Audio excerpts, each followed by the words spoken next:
अध्यक्ष जी, आपके अनुमति से 2 वाक्य में कन्नड़ में बोलता हूं। ನಮ್ಮ ಮುಖ್ಯಮಂತ್ರಿಗಳು ಬೆಂಗಳೂರಿನಿಂದ ಡೆಲ್ಲಿಗೆ ಬಂದು ನೀಟ್ ವಿದ್ಯಾರ್ಥಿಗಳಿಗೆ ಅನ್ಯಾಯ ಆಯಿತು ಅಂತ ಇಲ್ಲಿ ಹೋರಾಟ ಮಾಡ್ತಾರೆ. ಕರ್ನಾಟಕದಲ್ಲಿ ಕಳೆದ 3 ವರ್ಷದಿಂದ ಕೆಪಿಎಸ್ಸಿಯಲ್ಲಿ ಆಗಿರುವಂತ ಹಗರಣ ಪ್ರತಿ ದಿವಸ ಸಾವಿರಾರು ಜನ ಯುವಕರು ಫ್ರೀಡಂ ಪಾರ್ಕ್ ಅಲ್ಲಿ ಕರ್ನಾಟಕದ ಮೂಲೆಯಲ್ಲಿ ಹೋರಾಟ ಮಾಡ್ತಾ ಇದ್ದಾರೆ.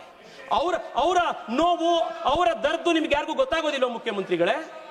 ನಾನು ಮುಖ್ಯಮಂತ್ರಿಗಳಿಗೆ ಕೇಳಕ್ಕೆ ಇಚ್ಛೆ ಪಡ್ತೀನಿ, ಕೆಪಿಎಸ್ಸಿಯಲ್ಲಿ ಒಂದು 10 ದಿವಸದ ಹಿಂದೆ ಕೆಪಿಎಸ್ಸಿಯ ಚೇರ್ಮನ್ ಅನ್ನ ಗವರ್ನರ್ ಸಸ್ಪೆಂಡ್ ಮಾಡಿದ್ದಾರೆ. ಯಾಕೆ ಮಾಡಿದ್ರು? ಅವರ ಮಕ್ಕಳನ್ನ, 2 ಹೆಣ್ಣುಮಕ್ಕಳು, ಅವರಿಗೆ ಯಾರು ಕೆಪಿಎಸ್ಸಿ ಚೇರ್ಮನ್ ಅವರಿಗೆ ಫೇಕ್ ಸರ್ಟಿಫಿಕೇಟ್ ಮಾಡಿ ಕೆಪಿಎಸ್ಸಿ ಚೇರ್ಮನ್ ಅವರಿಗೆ ಕೆಲಸ ಕೊಡಿಸಿದ್ದಾರೆ. ಮೊನ್ನೆ ವೆಟರ್ನರಿ ಕಾಲೇಜಿನಲ್ಲಿ ವೆಟರ್ನರಿ ಆಫೀಸರ್ಸ್ ಗಳದ್ದು ಎಕ್ಸಾಮ್ ನಲ್ಲಿ 80 ಲಕ್ಷ ರೂಪಾಯಿ ಪರ್ ಸೀಟಿಗೆ ಹರಾಜಾಕಿ ಕೆಪಿಎಸ್ಸಿ ಇವತ್ತು ಸೀಟ್ ಕೊಟ್ಟಿದೆ. ಅಧ್ಯಕ್ಷರೇ, ಒಂದೇ ಒಂದು ನಿಮಿಷ. ನಮ್ಮ ತಂದೆ ಬೆಂಗಳೂರಿಗೆ ಚಿಕ್ಕಮಗಳೂರಿನಿಂದ ಬಂದಾಗ ತಲೆಯಲ್ಲಿ ಕೈಯಲ್ಲಿ ಕನಸು ಬಿಟ್ರೆ ಅವ್ರ ಕೈಯಲ್ಲಿ ಏನೂ ಇರಲಿಲ್ಲ. ಕೆಪಿಎಸ್ಸಿ ಪರೀಕ್ಷೆ ಬರೆದು ಇವತ್ತವರು ಸರ್ಕಾರದಲ್ಲಿ ಅಧಿಕಾರಿ ಆದ್ರು. ಇವತ್ತು ಅವ್ರ ಮಗ ನಾನು ಇವತ್ತು MP ಆಗಿ ಇಲ್ಲಿ ಬಂದಿದ್ದೀನಿ.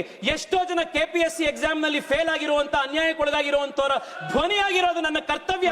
ನಾನು ಅದನ್ನ ಇವತ್ತು ಮಾತಾಡ್ತಾ ಇದ್ದೀನಿ. ಮುಖ್ಯಮಂತ್ರಿಗಳಿಗೆ ನಾನು ಕೇಳ್ತೀನಿ, ನ್ಯಾಯ ಅನ್ನೋದು 2 ವೇ ಸ್ಟ್ರೀಟ್. ಮುಖ್ಯಮಂತ್ರಿಗಳೇ, ಡೆಲ್ಲಿಲಿ ಬಂದು ನೀಟ್ ಪರೀಕ್ಷೆಯಲ್ಲಿ ನ್ಯಾಯ ನೀವು ಕೇಳ್ತೀರಿ ಅಂತಂದ್ರೆ ನಮ್ಮ ಕೆಪಿಎಸ್ಸಿ ಇರುವಂತ ಪರೀಕ್ಷೆ ಇರುವಂತ ಮಕ್ಕಳಿಗೂ ಕೊಡ್ಬೇಕು.